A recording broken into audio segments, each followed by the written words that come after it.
जय जवान जय किसान। ખેડૂત મિત્રો, આજે ફરી એકવાર તમારું સ્વાગત છે આપણે યુટ્યુબ ચેનલ પર, જે આપણે ભીંડાની અંદર અત્યારે 20-22 તોડ થઈ ગઈ, તો એની અંદર હમણાં હજુ આપણે નવી પીળવણી લાવવાની છે, નવી ફૂટ લાવવાની છે.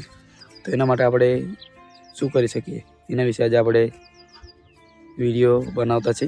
તો મિત્રો, એના માટે આપણે કઈ ખાતર અને કોઈ ટોનિક સ્પ્રે કરીએ એ આપણે આ વિડીયોની અંદર બતાવીશું. મિત્રો, આ વિડીયોને તમે પહેલાંથી છેલ્લા સુધી જોતા રહેજો. તો વધીએ આગળના વિડીયોમાં. મિત્રો, તમે જોઈ શકો છો, એમ તો ફૂટ બરાબર જ ચેન્જ છે, પણ હજુ આપણે આની અંદર નવી પીલવણી લાવવાની છે, તેનાથી આપણું પ્રોડક્શન સારું આવે. જે જૂના પાન હતા એ ખરી ગયા છે.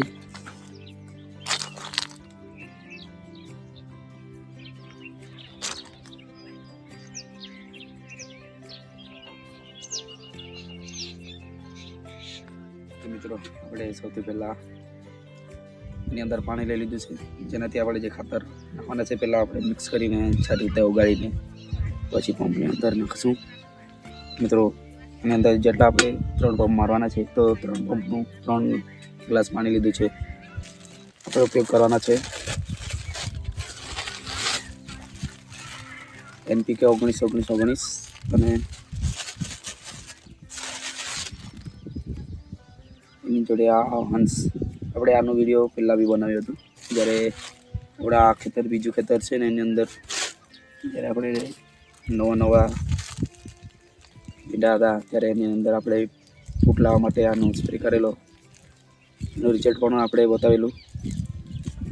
હવે ઘણા ખેડૂતો એમ પણ કહે છે કે ગરમીની અંદર 19-19 ખાતર નહીં મારે. મિત્રો, આપણે નવી પીલવણી લાવવા માટે 19-19 ખૂબ સારું કામ કરતું છે.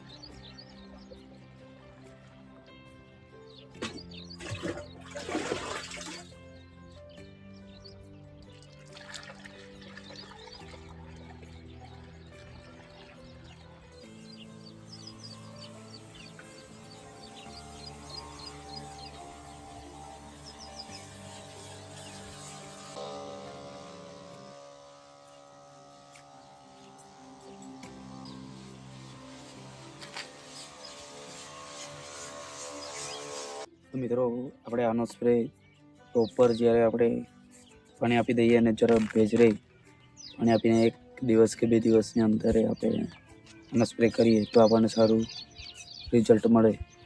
મિત્રો, મેં પણ કાલે એની અંદર પાણી આપેલું અને આજે સવારમાં સ્પ્રે મારું છું.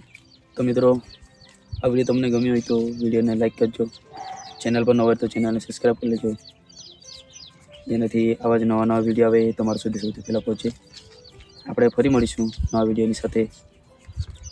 જય જવાન જય કિસાન.